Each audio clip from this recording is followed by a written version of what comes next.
Good morning. Good morning, everybody. We thank God for today. We thank God for the gift of life. We thank God for everything He has done for us. I honestly, sometimes I wake up and the day may not be that nice. It might be a bad day. Someone might have messed you up. Things that you expected to happen are not happening. And you just feel like, what the heck? But one thing that I always say is that God is always constant. He never changes. Whether it's your business, God is in the center of it. Whether it's anything that God can do for us, He can. He can do for us. And I just thank God. I just take off these glasses. I'm getting just so used to them.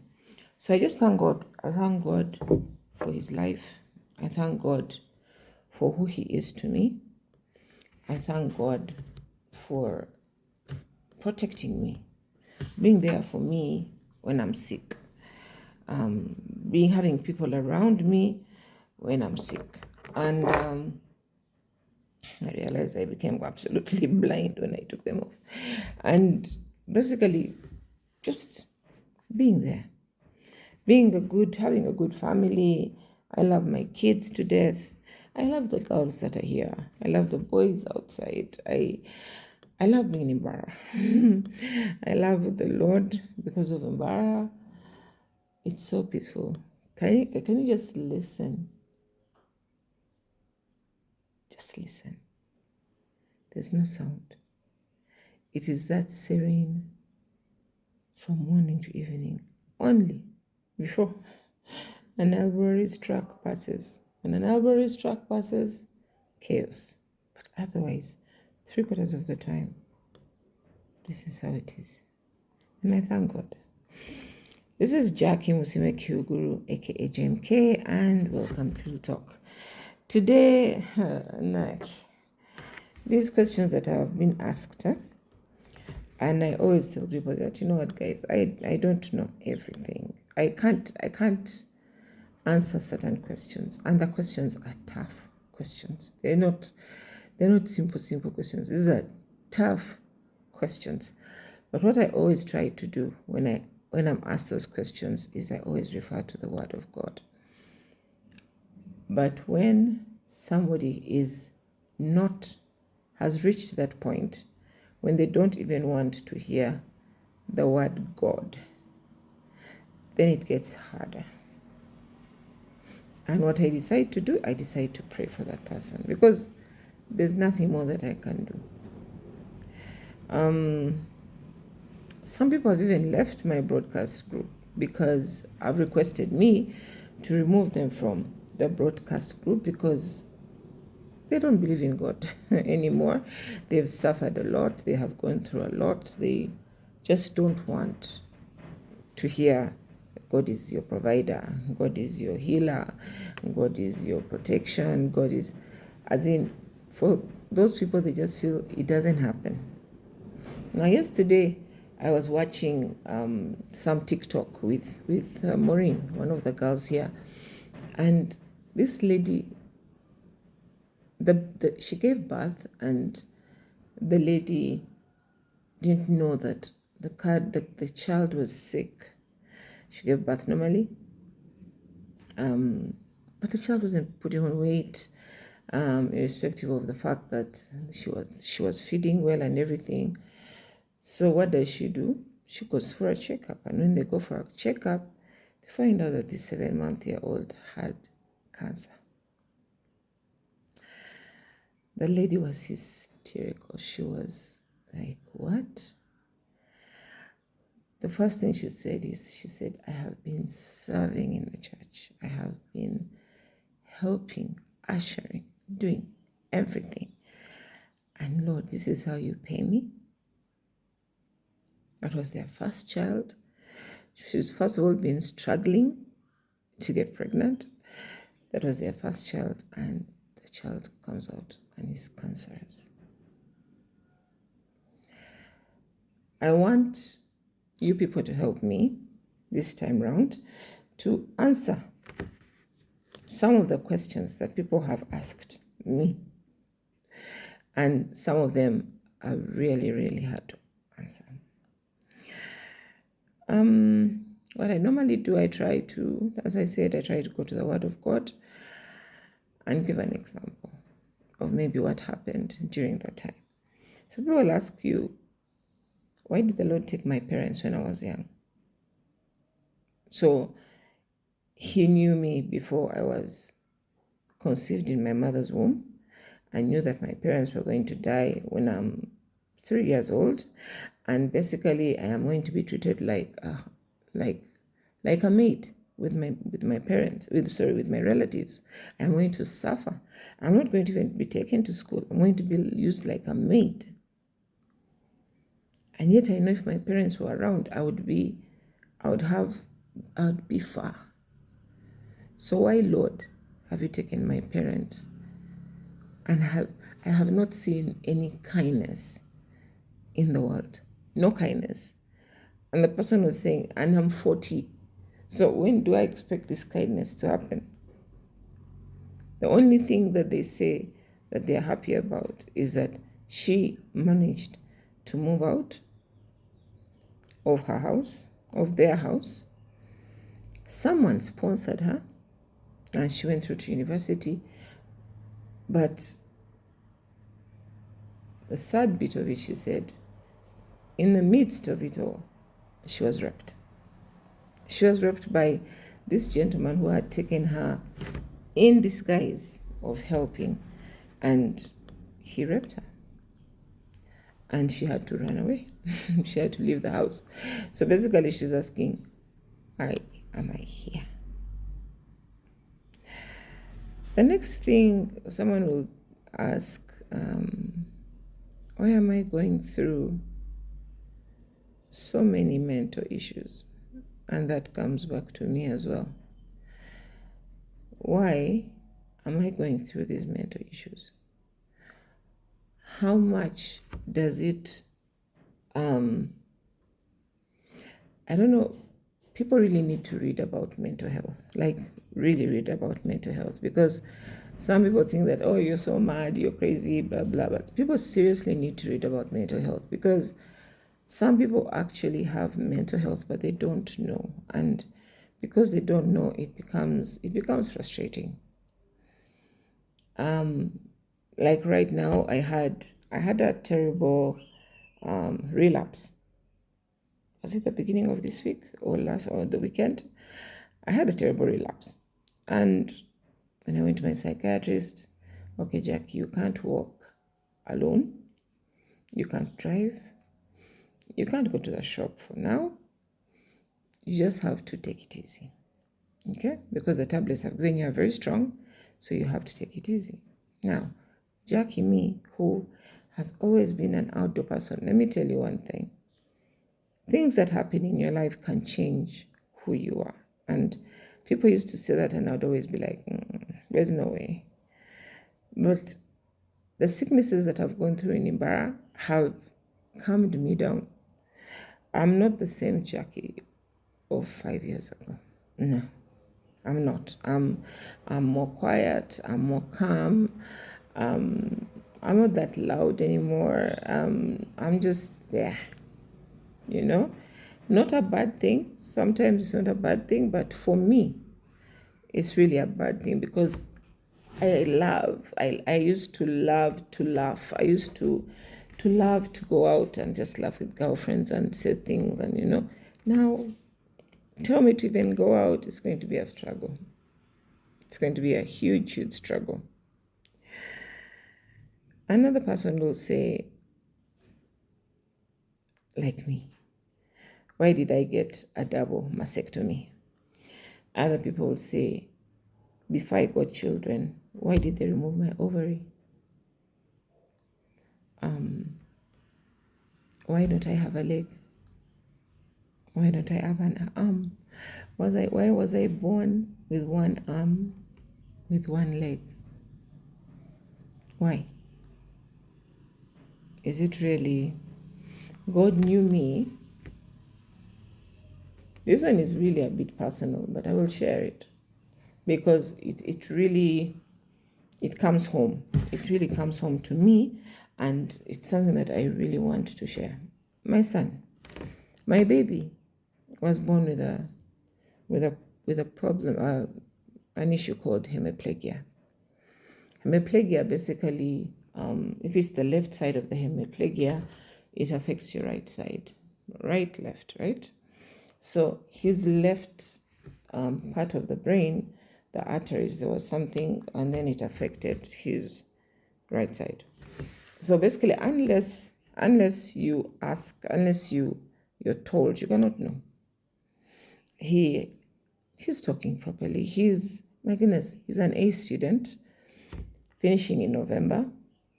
He loves football. I mean, despite it all, he loves what he does.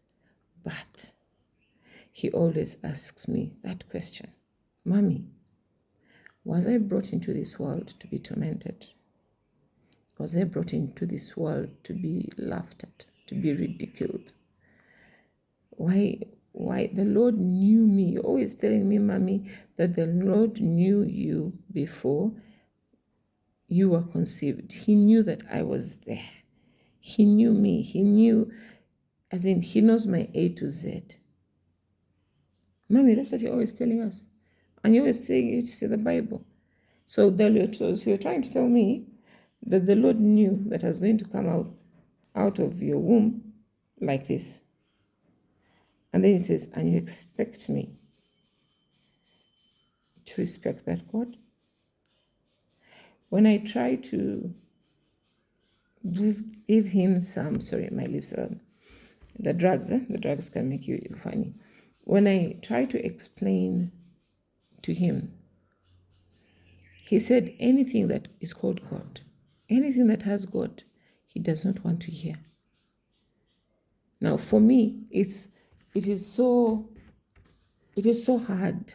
Guys, it is so hard for me to answer him, give him the right answer, be able to tell him that, you know what, things are just not going the way they should go. And at the end of the day, I just tell him, you know, Jason, there's nothing much we can do about it. It has happened, it is there, but let us just believe, because you're growing, and you're going to find a mentor. Wherever you're going, abroad, wherever, you're going to find somebody or some doctor who's going to make you better. We all don't know. But let us not leave God. Let us not forget about God, because God is our everything. He's our healer. However much you don't think about it, or you don't even think that it can happen, our God is our healer. Then some people will ask me, why do I go through depression? When I was writing these things, I didn't know that some of them were really like for me. So why do I go through depression? Some people don't even know, by the way, that they're depressed. They just feel like, okay, I'm hollow. Sometimes I'm not happy. Sometimes I'm happy. The things are just, I'm just feeling weird. And they think it's just a mood swing of the day, not knowing that they actually have depression because of different things that have gone through in their lives. And they continue asking God, but why? For me, that one is easy, because first of all, number one, I will first of all tell you, go to see a doctor. You have to see a psychiatrist. Number two, just believe in God. Because I've had all these stories of, oh my goodness, yes, it's true. Depression. I've asked the doctors so many times and they say it's true, Jockey. Depression doesn't go. It just like falls asleep.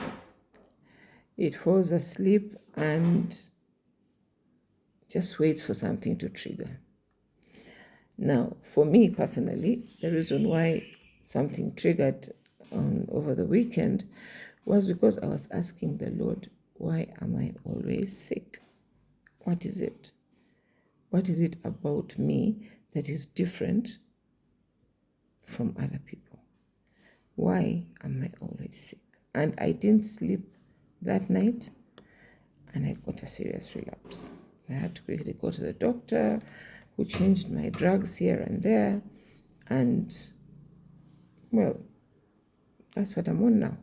But I'm talking to you guys, and I feel good. To be honest, I feel good, and I feel like my life is okay, despite of.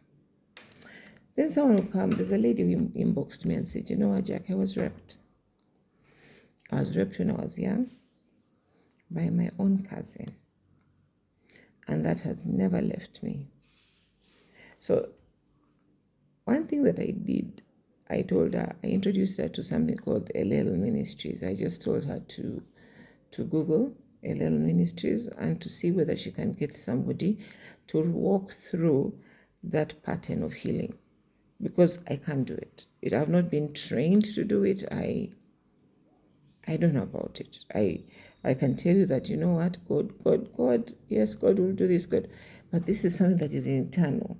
It's inside her, It's something that she cannot, like, explain, the pain that she cannot explain. So it gets really, really tough. Then someone will say, why aren't I getting children?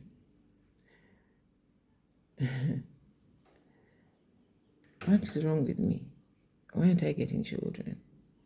I've been married to my husband for over 20 years. I have failed to get a child. I have tried IVF. I have tried surrogacy. I've tried everything, and I've failed. So when you talk about adoption, the family is not, she's not ready for adoption. But one thing I told her, do you know how blessed you are that your in-laws plus your own parents and people around you can understand your situation? Other families, they would have gotten another woman to take over you in no second, I'm telling you. So you should thank God that you're able to still be there. Yes, you have a hole in your heart, you're feeling terrible, but at the end of the day, I really need you to go through that healing process. Then someone will ask, our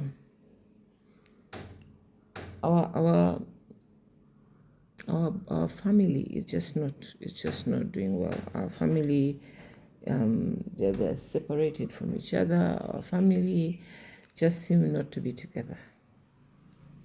And I always tell them the story of Joseph.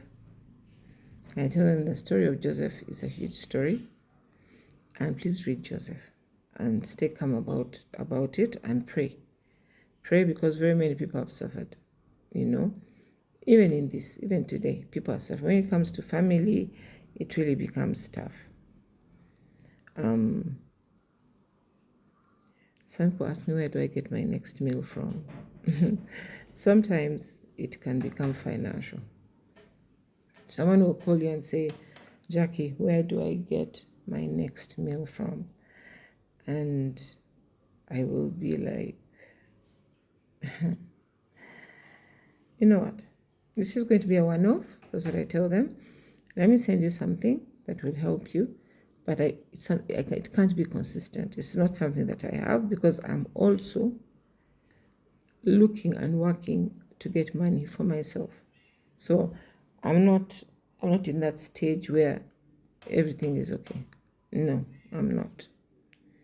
Some people say they feel alone. There's being alone, and then there's being lonely. Now, this particular person felt alone. She felt alone. You know that you can have very many people around you, very many, but you just feel lonely. Then you can just be there alone, and you just feel, I'm alone. Why am I alone? Even if you tell them, go to the Rotary Club, go to this, go to that, they will look at you and be like, I am not that kind of person who is going to be comfortable around people. I really want to just be home. Then I'm like, how are you going to be able to be around people and not be alone? How? Sometimes I refer them to some reverends. I refer them to some pastors who are going to help them, because personally, there are some questions I cannot answer. Jack, it has been tough for me. I've tried to get a job. Things are not working. My landlord is on my case. I cannot even pay for water. I cannot even pay for power. I cannot pay for the essentials. I can't. And I don't know what to do. Some people tell me straight up, I just feel like I want to commit suicide and I just want to leave this world because I'm suffering. I'm suffering in this world. Why me? Why is it that my colleagues are doing well and I'm not? We went to the same schools, we had the same teachers, we had everything. Why is it that I am going through all this? And there's one person who asked me and told me, Jack, I wish we were like you. Because you go through a storm, a serious storm, but before you know it, you're back on your feet. You're back on your feet. And they're like, I just wish I could be like you. I said, it's not that you want to be like me, but it is the number of battles that I've been through, and that is why I am who I am. It's a number of battles. I've been beaten. Hey, I've been beaten left, right, center, name it. Yesterday, a friend of mine called me. Dennis is such a sweet guy. So he called me and he asked me, how are you doing? Just out of the blue. Normally, he would just call out of the blue and say, how are you doing? I'm like, I'm low.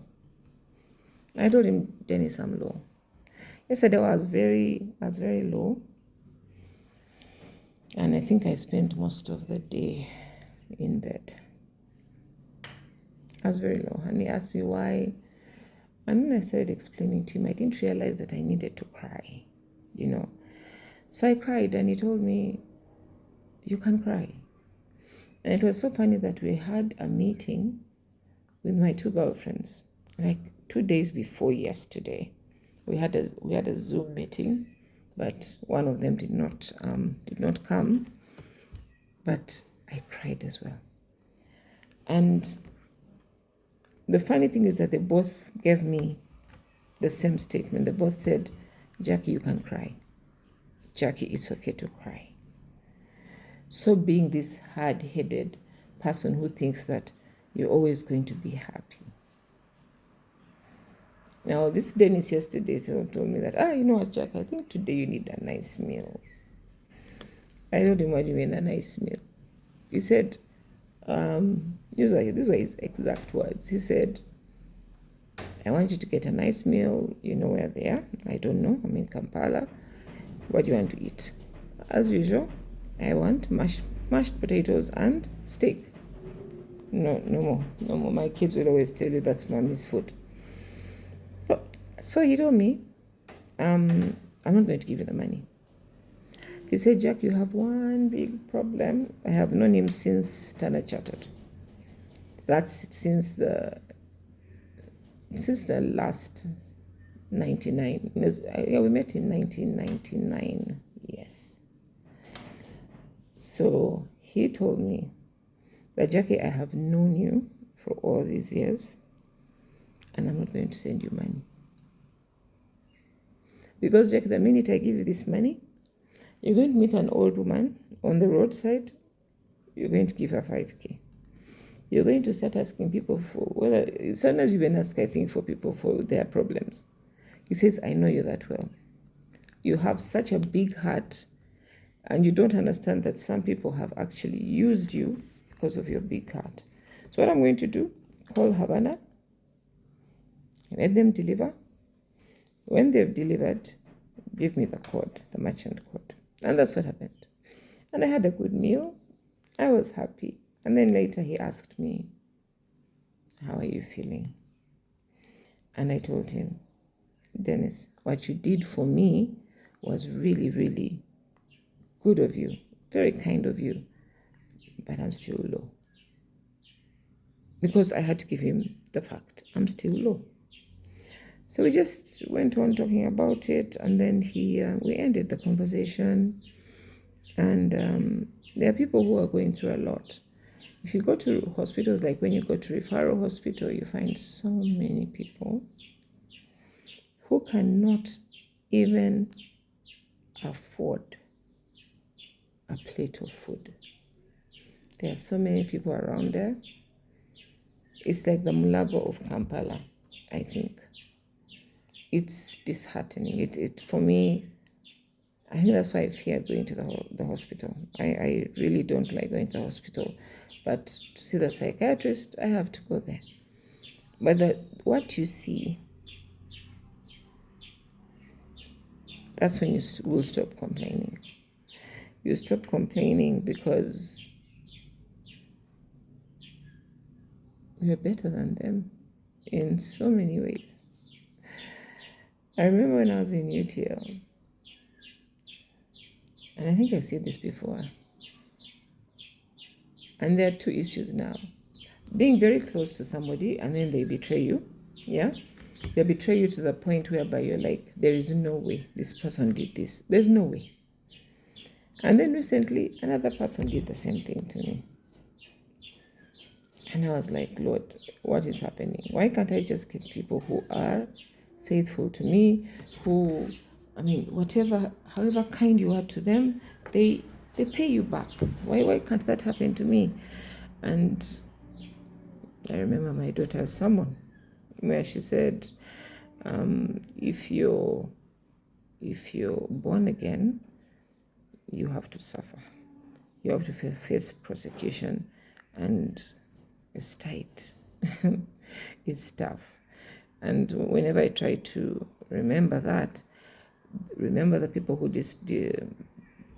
disappointed Jesus, for people who are closest to him, Judas, what was his name? Mark, Matthew, all those guys are the ones who basically destroyed and gave Jesus in. They betrayed him. So if Jesus can be betrayed by his own, what and who do we think of? People have been going to school. I think they went to school this week, or next week. And people don't have money. Businesses are low. People have to take kids to school. They have no money, and they're trying to wonder how we're going to handle this whole thing of no money. It's tough. One thing that I always like saying, and people hate it, is look at the cross.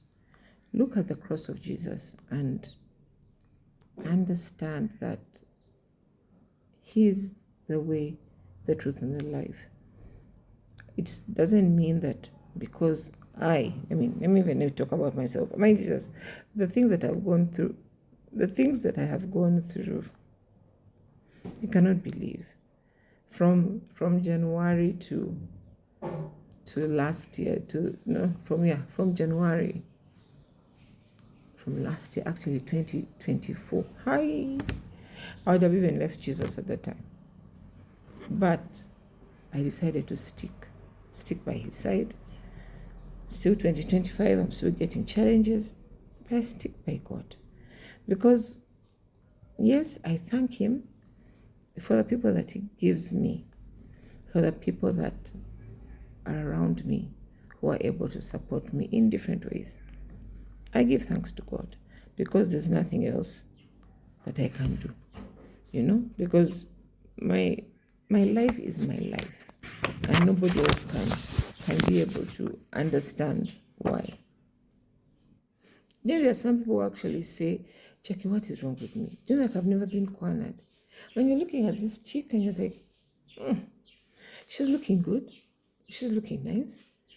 Why don't people corner her? I mean, what is the problem? She's like, I don't know, Jackie. I go out, I meet people, but I never get cornered. So I told her, you know what? You're going to get on your knees and you're going to pray to God. You're going to give him a specific prayer. And during that specific prayer, fast. Fast for 21 days. Fast for 21 days and see how amazing God is going to change you. You tell me. When you decide to give up your body and you allow the Spirit to come through, that is the way the Lord blesses you, because of prayer and fasting. Of course, I talked about kids who have Alzheimer's, who have all kinds of different diseases, and people are asking so many kinds of questions. Why this? Why that? Why don't I have this? Why don't I have that? Jackie, you have it all. No, I don't. I do not. I just decide to be there. I just decide to be that person. I decide to focus on the positive. And it has nothing to do with the fact that I have everything. You guys knew. I don't have everything. But once you decide to focus, I decided to focus on the positive. And that's my prayer for all of us, that we cannot have everything. Things may be going terribly wrong, but the only thing that we can do is focus on the Lord. Don't go drinking, don't go smoking, don't go drugs, don't do drugs, don't do things that are just going to worsen. Because you think about it, if you go and drink, you're going to wake up the following day with a hangover. Horrible. But remember, the situation is still there. So focus on the Lord. Let us love God and let us be there and understand that God is our everything. I love you all, and this is Real Talk. Bye-bye.